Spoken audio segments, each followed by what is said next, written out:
ये 72 घंटे से ये सब सारा प्रकरण चल रहा है। हम तो ये उम्मीद कर रहे थे कि इस मामले पर ब्रजभूषण शरण सिंह पर कुछ कार्रवाई होगी और वो भी मीडिया के सामने आए हैं, लेकिन आएंगे। लेकिन पहले उन्होंने बताया कि सुबह 10 बजे मीडिया से बात करेंगे, फिर आया 4 बजे बात करेंगे, फिर आया कि शाम को 6:30 बजे बात करेंगे, और अब कह दिया कि बात नहीं करेंगे। क्यों?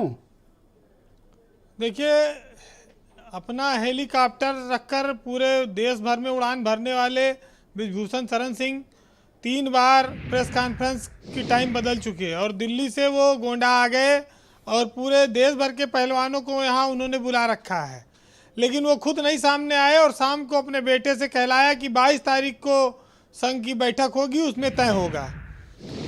बड़ी दुर्भाग्य की बात यह है कि जब बेटी पढ़ाओ बेटी बढ़ाओ बचाओ का नारा बीजेपी ने दिया था, उस समय ये बात आई थी कि इस देश में बीजेपी के हाथों जब तक सरकार रहेगी बेटियों की सुरक्षा उनकी शीर्ष प्राथमिकता है।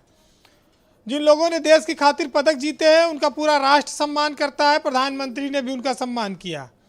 वो आज सड़क पर बैठे हैं, रात दिन 72 घंटा हो गया और बातचीत चल रही है। 2 बार 3 बार बुलाया गया, रिजल्ट कुछ नहीं निकला, न कोई जांच कमेटी बनी।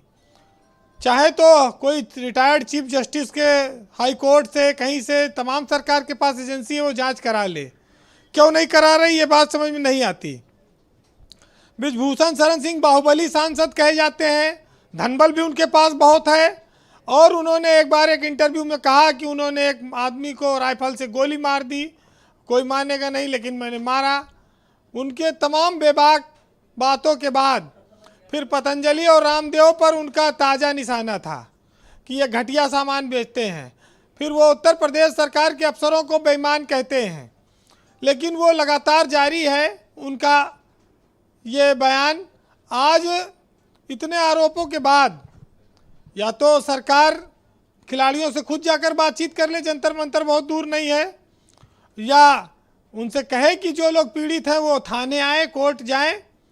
बहुत सारी चीज़ें हो सकती हैं, लेकिन आडवाणी जी की रथ यात्रा के समय भाजपा में आने वाले ब्रजभूषण शरण सिंह आज 30-35 सालों में देश की सियासत में और निजी संपत्ति के मामले में कहां से कहां पहुंच चुके हैं, इसका अंदाज़ा बीजेपी में बहुत बड़े नेता भी नहीं लगा सकते। जब बीजेपी चुनाव लड़ रही थी तो उसने कहा कि हम नकल माफियाओं से मुक्ति करा देंगे इस देश को, और उसके बाद ही ब्रजभूषण शरण सिंह उस मंच पर शामिल हो गए बीजेपी में। और शिक्षा के मामले में उनका क्या योगदान है लोग इसको जानते हैं।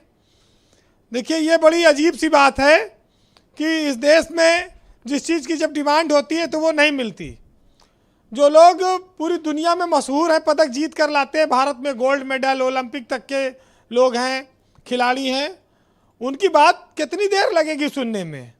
उनकी बात सुनने में देरी का मतलब यह है कि या तो अनिच्छा है और या तो कोई गुटबाजी हो गई है जिसके चलते इस पर कोई काम नहीं हो पा रहा है। खेल संघों से ये राजनीतिक लोगों को क्यों नहीं हटना चाहिए? ये IAS IPS लोगों को क्यों नहीं हटना चाहिए? आखिर खिलाड़ियों को कोच बनाया जाए। आज देखिए, ब्रजभूषण सिंह के पक्ष में बहुत सारे लोग आए हैं। एक को तो लोग उत्तर प्रदेश में आसाराम के नाम से लोग कहते हैं कि वह खेलों के आसाराम है। उन्होंने सर्टिफिकेट दिया जिनके ऊपर जापान में छेड़खानी करने का आरोप लगा। कौन है ये सज्जन? आनंदेश्वर पांडे, जिनकी तमाम फोटो सोशल मीडिया पर वायरल हुई लड़कियों के साथ, तमाम सारे, वो आज भी बने हुए हैं। कितना दुर्भाग्य की बात है। हाँ, पांडे पर तो अब तक कोई कार्रवाई भी नहीं हुई, मैंने देखा। पांडे पे आज तक कोई कार्रवाई नहीं हुई क्योंकि वो उत्तर प्रदेश में IAS अफसरों का उनके ऊपर हाथ है। CSI टावर में जाके सवेरे जलेबी और समोसा खिलाते हैं, उनका कौन क्या बिगाड़ लेगा। राजस्थान से लोग आए यहाँ मुकदमा लिखवाने, आज तक कुछ नहीं हुआ। आनंदेश्वर पांडे ब्रजभूषण शरण के पक्ष में है खुलेआम। हमारे यहाँ तो कोच खिलाड़ियों का अंडा और दूध चुरा के खा जाते पी जाते हैं, पेट तोंद निकाले घूमते हैं। खिलाड़ी जो हॉस्टल में है, मजबूरी में है, बोल नहीं सकता, निकाल दिया जाएगा। जब भीड़ है, दुर्भाग्य है, जो एक जगह पहुंच गया वो चाहता है कि ये पोजीशन में न चली जाए। और महिला पहलवानों के साथ तो दोहरा संकट रहता है, उनके शोषण का खतरा तो हरदम बना रहता है। लेकिन समस्या इस बात की है कि सरकार में जो लोग बैठे हैं उनको ये देखना होगा। बीजेपी सरकार जब सत्ता में आई थी तो उसने एक बार ये कहा था कि हम राजनीति के जो लोग बैठे खेल संघों में उससे मुक्त कराएंगे खेलों को, लेकिन आज तक मुक्ति नहीं मिली। उल्टे चीज़ें वैसे जस की तस हैं और तमाम सारे बवाल आ रहे हैं। जी ब्रजेश जी, ये देश में बात साफ रही हमेशा कि घमंड और पेट जब ये दोनों बढ़ जाता है तो लोग चाह कर भी किसी को गले नहीं लगा पाते। नींबू की एक बूंद जो होती है वो हजारों लीटर दूध को बर्बाद कर देती है। इसी तरह से जो मनुष्य का अहंकार है वो भी उसको एक दिन बर्बाद कर देता है, अच्छे अच्छे संबंधों को भी नष्ट कर देता है। हाँ, कह रहे हैं पोल खोल दूंगा सुनामी आ जाएगी, किसको धमका रहे हैं? अब ये किस तरह की सुनामी आएगी इस देश में अभी एक चर्चा की भी बात है, लेकिन खेल मंत्रालय को इस पर कुछ बात कहनी चाहिए। देश की सरकार को भी इस पर बोलना पड़ेगा, क्योंकि ये जो पहलवान बैठे हैं ये सब तमाम सारे मेडल जीते हुए लोग हैं, देश के नामी लोग हैं, दुनिया में इनका नाम है। इनकी इज्जत पर सवाल उठा है, इनके शोषण की बात है, इस पर सरकार को तो बोलना पड़ेगा। आज नहीं कल बोलेगी। कुश्ती संघ कोई देश के बाहर नहीं है सरकार के कि वो निर्वाचित है तो वो जो आए उस पर मनमानी हो जाए। आनंदेश्वर जैसे लोग मुंह चिढ़ा रहे हैं बैठ के।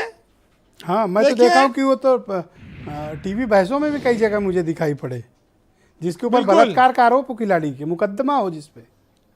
तो ये बड़ा दुर्भाग्य का विषय है, लेकिन क्या करेंगे, सत्ता का नशा ऐसा होता है कि वो मदहोश बना देता है लोगों को। जी वीरेंद्र। और ये कब तक चलेगा नैतिकता और वसूलों की बात? जो लोग निर्भया के देहांत पर पूरे देश में आंदोलन हुआ था तब मनमोहन की सरकार थी। आज उसी तरह के बहुत सारे मामले आते हैं। विपक्ष भी तो कमजोर है, बोल ही नहीं रहा है, पता नहीं क्या सोच के। तमाम सारे पहलवान, धरतीपुत्र मुलायम सिंह तो पहलवानों के बहुत बड़े समर्थक थे, उनकी पार्टी को तो आना चाहिए इस पर बोलने के लिए। बहरहाल सुनिएगा कि किस तरह से सत्ता की ताकत के आगे चीजें दब जाती हैं। एक साहित्यकार ने लिखा है कि बिल्ली बन गई है प्रहरी चूहों की और कुत्ते देखभाल करने लगे हैं शेरों की। फन कुचल दिया गया है विषधरों का, लोमड़ी रक्षा करने लगी है भेड़ों की। जंगल में जंगल का अंधेरा छा रहा चहुओर है, सत्ता के नशे में वो झूमता गाता मदहोश है। बहुत शुक्रिया आपका वीरेंद्र जी, बहुत बहुत धन्यवाद। बहन भाइयों, इस परिचर्चा को आगे बढ़ा